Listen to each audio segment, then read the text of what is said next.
Kami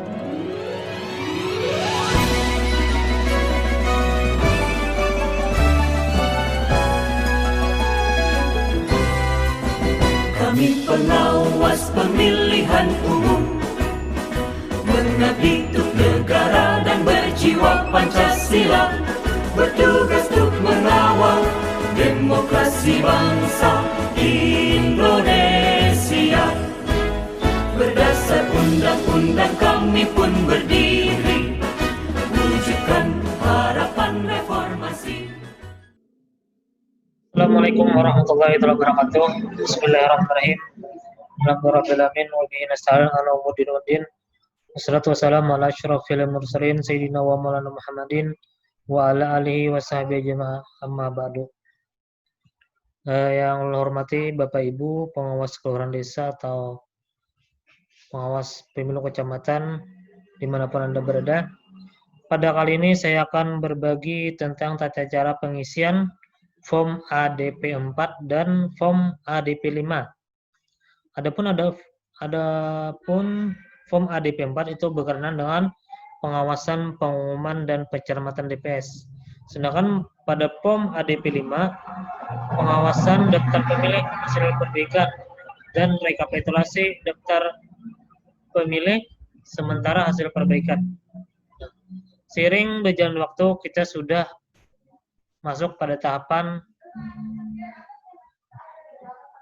pemutakhiran data pemilih, yakni daftar pemilih sementara. Ini adalah proses lanjutan dari coklat kemarin.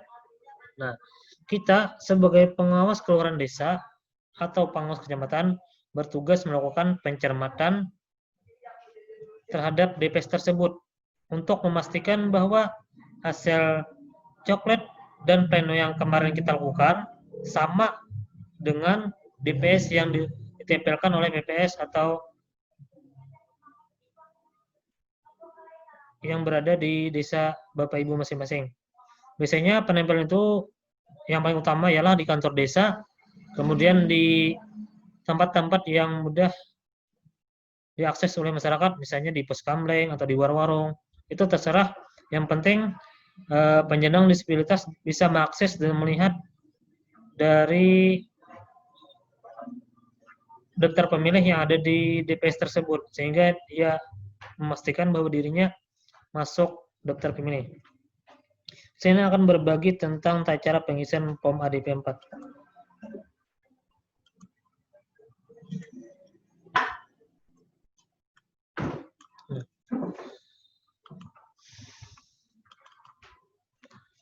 Adapun pengisian form ADP 4, ini kita melakukan pencermatan, yakni DPS itu dirilis pada 14 sampai 18 September dan perbaikan pada tanggal 29 September sampai 3 Oktober. Kita bacakan form ADP 4, pengawasan, pengumuman dan pencermatan DPS. Panitia pengawas pemilu kelurahan desa melakukan pengawasan dengan melakukan pengecekan secara langsung ke lokasi pengumuman daftar pemilih sementara.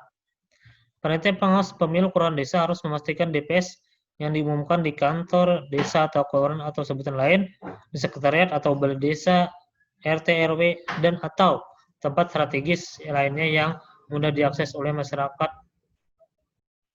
akses oleh penyandang disabilitas. Panitia pengawas pemilu kelurahan desa juga harus mencermati daftar pemilih sementara yang diumumkan di papan pengumuman apakah terdapat ketidaklengkapan elemen data pemilih dalam DPS. Bila ada, panitia pengawas pemilu kelurahan desa mencatat dan lengkap data pemilih tersebut beserta nomor TPS-nya. Nah, tugas kita sebagai pengelolaan desa ialah memastikan yang pertama untuk form ADP 4 ini kita pastikan terlebih dahulu apakah PPS sudah menempelkan. Nah, di sini ada alat kerja kita, apakah ditempel atau tidak. Nah, saja untuk pengisian pertama ialah pengawasan pengguna DPS. Seperti biasa kita memiliki data pengawasan ya, data yang berlaku di desa. Ini adalah tugas Bapak Ibu pengawas di desa. sini ada nama petugas, nomor HP, provinsi, kabupaten atau kota, kecamatan, kelurahan. Nah, karena di Hulu Sungai Selatan khususnya Barang Batung tidak kelurahan, maka ini bisa diganti dengan desa. Kemudian ini pertanyaannya, kita hanya menceteng apakah ditempel atau tidak. Dengan bentuk pertanyaan, apakah DPS diumumkan di kantor kelurahan dengan menempelkan di papan pengumuman, ya atau tidak? Secara langsung kita merupakan kewajiban bahwa di desa itu, di kantor desa harus ditempel DPS tersebut. Karena kan kantor desa itu merupakan kegiatan di masyarakat, tempat berkumpulnya masyarakat. Jadi sehingga mereka ketika kantor desa dapat melihat DPS tersebut. Baik, itu saja untuk ADPS 4 ini. Kita langsung untuk bagian 2-nya ya, DP 4 bagian 2. Di sini kita akan ada namanya pengawasan tentang daftar pemilih yang terdapat ketidaklengkapan dan kekecewaan elemen data pemilih dalam DPS. Nah, di sini kan kita jangan lupa terhadap alat kerja kita ADP 1 dan ADP 2. Ini sangat membantu untuk pengisian form ADP 4 dan 5 ini. Kenapa? Karena dari hasil coklat itu kan kita dapat melihat bahwasanya ada beberapa yang kita temukan misalnya yang tidak memenuhi syarat. Nah, sudah kita bahas kemarin yang tidak memenuhi syarat yang kayak seperti meninggal, tidak domisili, atau TNI atau Polri. Nah, itu tidak berhak lagi masuk ke daftar DPS. Nah, makanya itu ada saling hubungannya antara ADP 1 dan 2 dan ADP yang lainnya. Nah, elemen data yang tersebut kita lihat apakah di DPS itu ada misalnya muatan yang tidak memenuhi syarat. Misalnya namanya saja ada, kemudian NIK dan kakaknya kadeda, itu bisa menjadi catatan Bapak Ibu sekalian. Sini kolomnya nomor TPS ini disesuaikan. Misalnya di desa itu ada 4 TPS, maka tulis seperti ini. Nah, paling sedikit ada 2 TPS ya. Nah, ini nomor kakaknya berapa, NIK-nya, nama, tempat lahir, tanggal lahir, usia, jenis kelamin, alamat, kelurahan, desa, kecamatan, kabupaten, jenis fasilitas. Nah, jadi di sini misalnya elemennya kita tidak temukan hanya nomor kakaknya saja, NIK-nya ada, namanya ada, dan lainnya ada. Berarti kita kosong sini. Berarti elemen data ini yang kurang pada kakak. Demikian juga pada NIK. Misalnya nomor kakaknya ada, NIK-nya tidak ada, maka kita kosongi.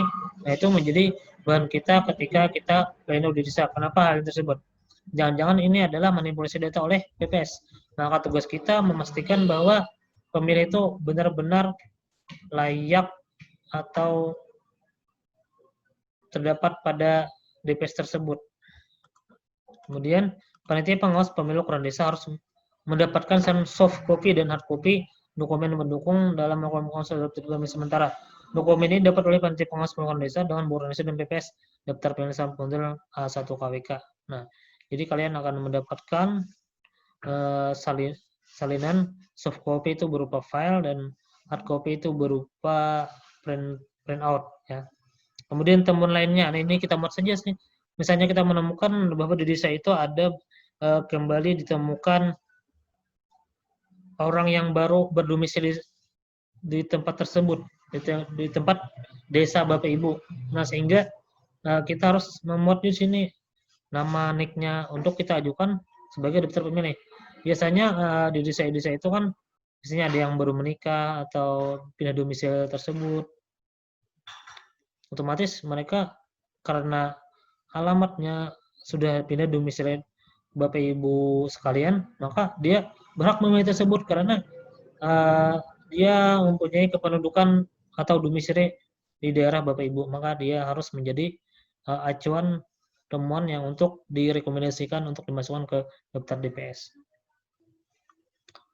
Kemudian kita masuk kepada ADP 5. Form ADP 5. ADP 5 ini berkenaan dengan pengawasan daftar pemilih sementara hasil perbaikan dan rekapitulasi daftar pemilih sementara hasil perbaikan. Nah, ini merupakan alat kerja kita ketika pleno di desa. Yakni dari DPS akan menghasilkan DPS HP. Nah, atau daftar pemilih hasil perbaikan. Nah, di sini kita melakukan pengawasan ini dijadwalkan, lihat saja pada tahapan yang kita akan lakukan tanggal berapa, ini sesuaikan. Biasanya beda-beda antara desa satu yang lainnya. Tinggal PKD berkoordinasi dengan DPS setempat. Nah, sebelumnya saya akan berbagi tentang cara untuk menghitung DPS ya. Menghitung DPS itu caranya kan kita untuk melakukan pencalonan DPS itu harus tahu apa yang menghasilkan DPS tersebut. Nah, di sini saya rumuskan DPS sama dengan DPS itu kan jumlah HB/KWK atau jumlah HB1 KWK HB1 KWK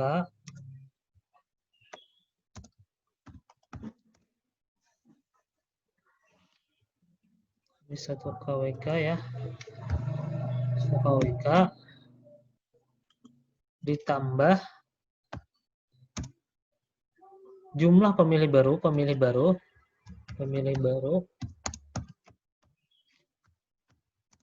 dikurang TMS. Nah, sama dengan, nah ini kita beracuan di sini dulu. Nah, beracuan apa yang menghasilkan DPS itu. Nah, kita lihat apakah di hasil HB/KWK sama dengan hasil di DPS. Nah, misalnya saya contohkan di sini. Misalnya jumlah HB/KWK itu 126 DPS. Nah, 126 kita 126. Nah, tambah pemilih baru di desa itu ada misalnya 15. Kemudian dikurangi TMS sebanyak 10 orang. Nah, maka akan menjadikan hasil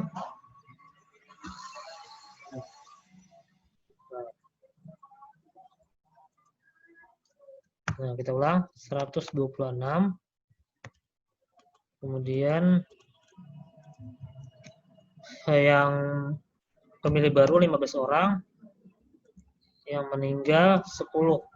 Nah, rumusnya apa tadi? Sama dengan sum atau ini langsung ya.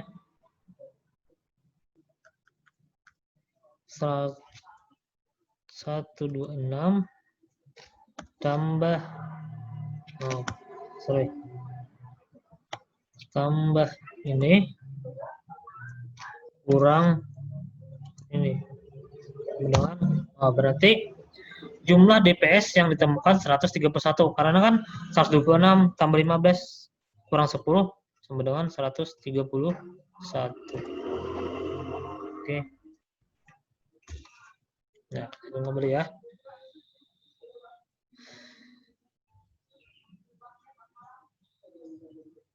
(126) ditambah 15 dikurang 10 sama dengan 131. Nah, jadi jumlah yang ada di DPS 131. Nah, kita bandingkan kembali kepada HB/KWK sama hasil coklat kemarin, apakah sama DPS. Nah, bila ini sesuai berarti tidak ada temuan. Kalau tidak sesuai ada kurang 1 atau 2 itu tetap jadi catatan kita. Kenapa hal itu terjadi? Langsung panitia pengawas pemilihan ukuran desa melakukan pengawasan untuk memastikan jumlah daftar pemilih sementara, hasil perbaikan dan rekapitulasi daftar pemilih sementara, hasil perbaikan tingkat kelurahan desa. Selain itu, panitia pengawas pemilihan ukuran desa harus berkoordinasi dengan BPS dalam melakukan pencermatan hasil daftar pemilih sementara, hasil perbaikan dan rekapitulasi.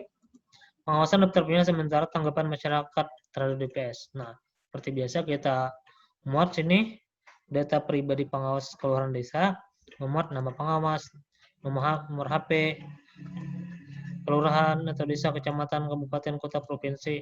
Nah, data ini harus didukung dengan data lengkap pemilih yang tidak memenuhi syarat. Nah, seandainya kita menemukan Nah, kita memuat KK NIK-nya untuk diajukan. Nah, seharusnya Bapak Ibu sudah mengantongi atau mencatat di buku harian siapa saja yang misalnya meninggal dunia atau pindah domisili atau yang menjadi Polri, sehingga ketika pleno ini barulah kita akan masukkan bahwa itu mereka itu memang sudah tidak memenuhi syarat untuk menjadi pemilih pada Pilkada 2020. Jumlah pemilih tidak memenuhi syarat dalam DPS dan dari hasil tanggapan dan masukan masyarakat. Nah, ini kita sesuaikan kembali nomor TPS. Kemudian ini kolom pertama ialah jumlah pemilih yang tidak dikenal nih. Otomatis karena Bapak Ibu yang berada di desa pasti tahu apakah mereka itu yang terdaftar di desa Bapak itu tersebut ada orang yang tidak dikenal kembali. Kemudian jumlah yang meninggal. Nah, ini pasti ada yang meninggal. Nah, jadi harus mempunyai catatan sehingga Bapak Ibu memudahkan untuk pengisian form ini. Kemudian ada jumlah pemilih anggota TNI. Ketika dicoklat itu belum TNI dan baru-baru ini dia TNI. Nah, itu menjadi hak pilihnya tidak dapat dimasukkan lagi ke daftar pemilih sementara. Kemudian jumlah pemilih ganda. Nah, biasanya ini ketidaksinkronan antara DPS dan ABKWK. Kemudian jumlah pemilih di bawah umur. Kemudian jumlah pemilih dipindah domisili. Ini hanya bentuk jumlah ya per TPS. Sehingga kita dapat memudahkan untuk pengisian pemilih. Kemudian ADP 5 bagian 2, ini daftar pemilih yang tidak memenuhi syarat hasil DPS HP. Nah, ini kita mengacu pada tadi ya, mengacu pada tadi ADP 5 bagian 1. Nah, kita sesuaikan di sini. Temuan kita misalnya ada orang yang meninggal. Nah, kita muat nomor kakaknya, NIK-nya, namanya, tempat lahir, tanggal lahir, usia, jenis kelamin, alamat, kelurahan desa, kecamatan. Nah, kemudian keterangan di sini misalnya ada meninggal dunia atau TNI Polri atau pindah domisili, harus jelas di sini sehingga menjadi laporan kita untuk kita teruskan ke kecamatan atau ke kabupaten. Tadi yang tidak memenuhi syarat TNI Polri, pindah domisili, tidak dikenali, dan lain sebagainya. Dimuat secara lengkap di sini misalnya ada 5, maka 5 yang harus di sini ya, sesuai dengan ADP 5 bagian 1 ini. Kemudian kita masuk pada ADP 5 bagian 3 ya. Ini jumlah pemilih non KTP elektronik. Nah, biasanya kita menemukan kan di DPS itu biasanya ada status perekaman. Nah, kita tinggal melihat data tersebut di DPS HP nantinya. Nah, nomor TPS, jumlah pemilih di TPS, jumlah pemilih yang telah memiliki KTP, jumlah pemilih KTP elektronik, tapi hanya memiliki surat keterangan di Dukcapil. Nah, kemudian jumlah pemilih belum dipastikan KTP atau elektronik. Nah, ini kita lihat saja untuk acuannya kepada DPS HP yang diterbitkan nantinya. Kan ada status seperti misalnya K itu kayaknya sudah rekam, kemudian B itu belum rekam. Nah, sambil dilihat nanti dan dipertanyakan untuk penandaan status perekaman tersebut. Kemudian kita masuk kepada ADP 5 bagian 4. Ini pengawasan rekapitulasi daftar pemilih sementara hasil perbaikan. Nah, ini sudah hasil perbaikan setelah dimutakhirkan, setelah diberikan masukan tanggapan masyarakat, ditanggapan oleh pengawas pemilu, maka ini akan masuk ini. Nomor TPS. Nah, ini langsung jumlah laki-laki dan perempuan. Tambahkan sini akan menjadi jumlah L plus P. Kemudian jumlah pemilih ZPS yang ditemukan kembali. Nah, di sini kita menjadi catatan kita apakah pemilih itu terdapat yang cacat fisik, cacat intelektual, cacat mental, dan sensorik. Ini hanya bentuk jumlah. Baik, Bapak Ibu, mungkin itu saja yang dapat saya sampaikan. Mudah-mudahan ini ada manfaatnya. Terima kasih atas segala perhatian. Cegah, awasi, tindak. Wassalamualaikum warahmatullahi wabarakatuh.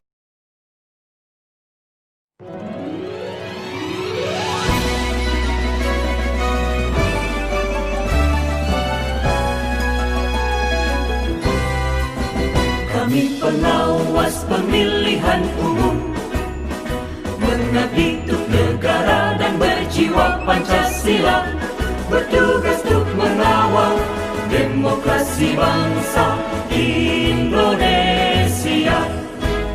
Berdasar undang-undang kami pun berdiri, wujudkan harapan reformasi. Kobar semangat kami tak akan berhenti, ayo awasi. Jujur, adil, mandiri, berintegritas tinggi, menjaga hak pilih di seluruh negeri. Bersama rakyat, awasi pemilu, demokrasi maju. Pengawas pemilu, tonggak demokrasi bangsa. Bersama Badan Pengawas Pemilu, kita tegakkan keadilan pemilu.